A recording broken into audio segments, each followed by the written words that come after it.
Hello! Magandang buhay! Yan, samahan nyo naman akong mag-decorate ng cake na ito. Pero bago natin umpisahan yung cake na yan, samahan nyo muna akong mag-unbox ng aking pinamili sa Shopee. Wala kasi akong nabiling icing dito sa malapit na baking store sa amin. Hindi na sila nagbebenta. Madalang kasi nagtitinda ng ganyang klaseng icing. So kapag wala akong mabili, wala akong choice kung hindi bumili sa online. Nag-order ako sa online. Bago pa man maubos yung icing na ginagamit ko, so nag-i-stack na ako para in case na biglaang may mag-order ng maramihan or may magpa-rush order, lagi akong may stock na Frosty Boy. Pero syempre, pag sa online ako bumibili, hindi ako makabili ng masyadong marami kasi ang taas ng delivery charge niya. So, set by set kung bumili ako, by batch na lang para hindi ako mapamahal, para lagi akong free shipping. Pero ngayon, yung isang malapit na baking store na binibilan ko, so nakakuha na siya ng supplier ng Frosty Boy. So sabi niya, siya na yung magiging supplier ko rin ng Frosty Boy para hindi na ako nahihirapang bumibili online ng ginagamit kong icing. So hindi na ako mahihirapan simula ngayon at lagi na akong magkakaroon ng stock. And mabalik tayo dito sa cake na ginagawa ko, no? Ginamitan ko nga pala to ng silicone brush para sa kanyang textured effect. Kadalasan ng mga cake ko kapag hindi ako masyadong sure sa gagawin kong design. So, ito yung ginagamit kong textured kasi favorite ko yung ganitong texture ng cake. Kasi maganda siya, no? Simple lang pero elegante yung dating ng cake kapag ganitong texture yung ginamit ko. And sabi kasi dito ni client, ako na daw ang bahala sa design ng cake. Basta sabi niya, ang sinabi niya lang sa inspo is, lagyan ko ng makeup theme yung cake.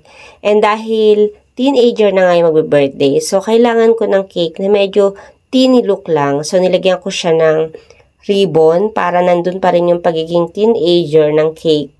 And ang kulay niya is kulay pink para nagba-vary yung from childhood to girly look na ng cake, 'di ba? Parang teenager lang din yung cake.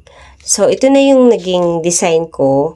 Bali yung cake na to is impromptu lang talaga yung design niya. Nung mismo magde-decorate na ako, saka ko lang naisip kung anong gagawin kong theme ng cake. And ganito nga yung naisip ko kasi ito yung mga nakita kong molder na meron ako. So sabi ko madalang kong magamit. So why not gumawa naman ako ng ganitong cake kasi hindi pa ako nakakagawa ng ganitong design ng cake para maiba naman yung nakikita nyo sa video and magustuhan naman nung celebrant syempre. Alam nyo, habang ginagawa ko tong cake na to, hindi talaga ako sure kung magiging maganda yung outcome nito. Pero sabi nga, trust the process, 'di ba? So, pag may tiwala ka sa sarili mo, so mapapaganda mo rin yan.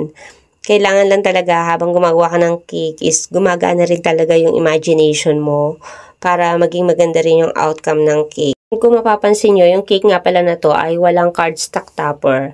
Late na kasing nag-order si client, so wala nang time para gumawa pa ng cardstock topper nito kasi yung anak kong taga-edit ko is nagtatrabaho rin. So sabi ko, ako na lang ang bahala. Sanay naman ako dati na yung mga name na nilalagay ko sa cake is fondant lang. Kung minsan ganyan ginagamitan ko ng stamp, kung minsan ginagamitan ko ng cutter. So marami akong mga pwedeng gamitin at saka may mga toppers pa ako na naipon ko na hindi ko na nagamit dahil nga bumili na kami ng Cricut. So, nagagamit ko pa kapag ganitong mga rush orders. So, maganda pa rin naman ang kinalalabasan kahit na wala siyang cardstock. And, na-miss ko rin talagang gumawa ng mga ganitong mga klaseng cake. Yung may mga fondant na name. Katulad ng ginagawa ko dati. Alam nyo, nung pandemic, pag marami akong pa-order. So, hirap na hirap ako, no? Ang tagal nang inaabot ko sa paggawa lang ng mga names na fondant na inilalagay ko sa mga customized cake. Pero ngayon, dahil nga sa Cricut, medyo napadali na yung buhay ko bilang isang baker. And ito na nga pala yung kinalabasan ng cake na ginawa ko. So, maganda ba? And kung nagustuhan nyo rin yung video na to, paki-follow nyo na rin ako. And thank you for watching. Babu!